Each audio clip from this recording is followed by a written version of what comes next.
ये क्या हाल बना रखा है बेटा?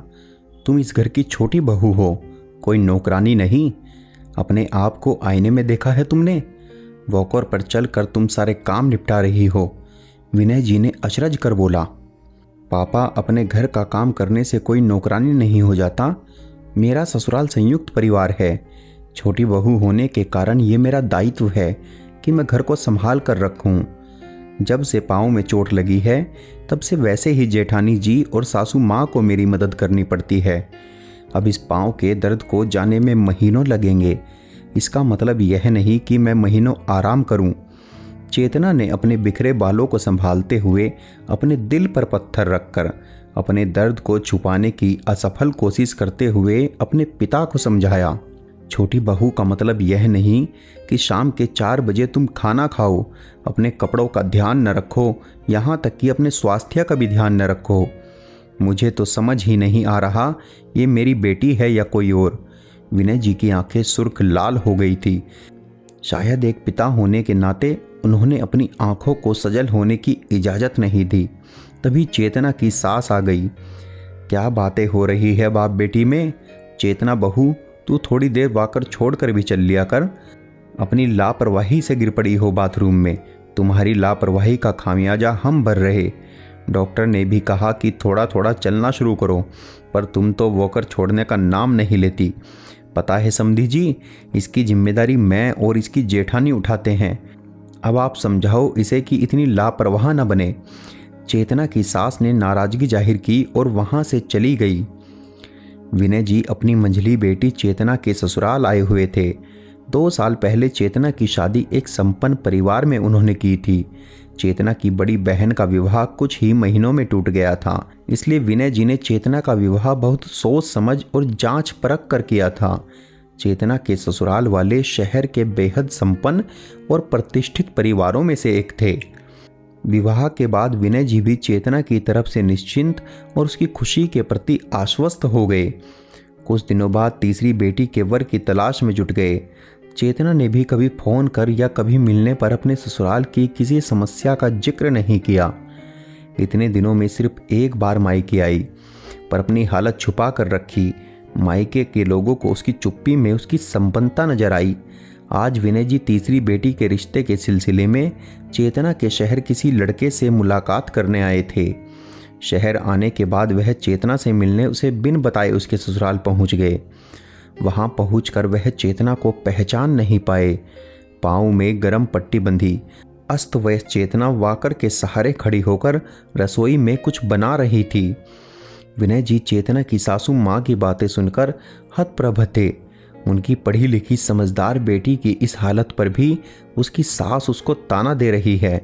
चेतना को दर्द है, तभी तो वॉकर पर चल रही है। बाथरूम में गिरना एक दुर्घटना है, न कि लापरवाही। बेटा, डॉक्टर ने तुम्हें आराम करने को कहा है ना? और जब रसोई तुम संभाल रही हो तो किस काम की बात तुम्हारी सासू माँ कर रही, जिसे उन्हें और तुम्हारी जेठानी जी को करना होता है? विनय जी ने चेतना के सिर पर हाथ रखकर बोला। डॉक्टर ने मुझे बेड रेस्ट बोला है पापा, पर सासू माँ मुझे आराम करने नहीं देती। मेरी जेठानी और सासू माँ अपना खुद का काम खुद कर रही हैं, क्योंकि मैं उनका काम करने में असमर्थ हूँ। ज़्यादा देर खड़े होने से मेरा दर्द बढ़ जाता है। मेरा विवाह होकर आने की अगली सुबह से ही पूरे घर की जिम्मेदारी मुझ पर लाद दी गई। नौकर को हटा दिया गया और कहा गया कि मुझे कौन सा नौकर की आदत है। मैं छोटी बहू नहीं, इस घर की 24 घंटे की काम वाली बनकर आई। मुझे हर बात पर छोटे परिवार से होने का ताना दिया जाता है। चेतना अपने पिता के आगे ज़्यादा देर कठोर न बन पाई। उसका धैर्य टूट गया और उसने सच्चाई बता दी। बेटी के दर्द से विनय जी भी रो पड़े और बोले, एक बार बताया तो होता बेटा कि तुम्हारी ये हालत है। मैं तो तुम्हारी संपन्नता से खुश था। अगर मैं शहर में नहीं आता तो तुम्हारी इस हालत के बारे में नहीं जान पाता। मुझे अफसोस है कि हमारा दामाद भी तुम्हारी हालत से वाकिफ नहीं। पापा वह जानबूझकर अनाड़ी बने रहते हैं। फैमिली बिजनेस में मेरे ससुर और मेरे जेठ जी का ज़्यादा योगदान है। सारा कारोबार बना बनाया उन्हें मिला है, इसलिए वह सभी के हाथों की कठपुतली बने हैं। मेरी भी वही स्थिति बना रखी है। चेतना बोली। बेटा, घर का काम करना, सभी का ख्याल रखना कोई बुरी बात नहीं, लेकिन खुद बीमार होकर स्वस्थ व्यक्ति का ख्याल रखना और अपना ख्याल न रखना तो दब्बूपन है। इतनी बड़ी बात तूने हमें क्यों नहीं बताई? ये तो घरेलू हिंसा है, विनय जी ने दुख से कहा। पापा, दीदी के तलाक के बाद आपने उसके टूटे रिश्ते की वजह दीदी को बताया। उसकी हर बातों को आपने गलत ठहराया। आपने जानने की कोशिश नहीं की कि उसने जीजू से रिश्ता क्यों तोड़ा। जब मेरी शादी होने वाली थी तो मुझे भी आपने और माँ ने सिर्फ रिश्ते को निभाने का ज्ञान दिया। कभी यह नहीं बताया कि मुझे गलत के खिलाफ आवाज़ उठानी चाहिए। मुझे अभी भी याद है, विदाई के वक्त भी आपने यही कहा था, तेरा घर बसना चाहिए, तेरी दीदी की तरह तू वापस नहीं आना, वरना तेरे पापा यह सदमा बर्दाश्त नहीं कर पाएगा। मैंने भी अपनी ज़िंदगी के दुखों को अपनी किस्मत मान लिया, चेतना ने दबी आवाज़ में विनय जी के गले लगकर कहा। विनय जी ग्लानि और पश्चाताप से पिघल गए। उन्हें अफसोस होने लगा। काश वह अपनी बेटी को सही गलत चुनने की शिक्षा देते। काश वह अपनी बड़ी बेटी की तलाक की वजह अपनी बेटी को नहीं मानते। काश काश उसे सुनते। काश। क्या हुआ समधी जी, आप चाय नहीं पिए क्या? चीनी विनी डाली है कि नहीं आपकी बेटी ने? आजकल खोई खोई सी रहती है।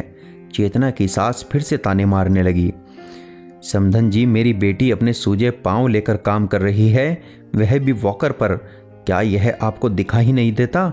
घर के नौकर चाकर कहाँ गए? जब चेतना का रिश्ता लाया था तो आपने कहा था कि घर में नौकर चाकर भरे हैं, कहाँ गए सब के सब? विनय जी चिल्ला पड़े। उनकी आवाज़ से घर के और भी सदस्य बाहर आ गए। विनय जी ने रौद्र रूप धारण कर लिया था। आप लड़की के पिता होकर इतनी तेज आवाज़ में कैसे बोल सकते हैं? ये हमारा घर है, आपका कबाड़ खाना नहीं। चेतना की सास बोली।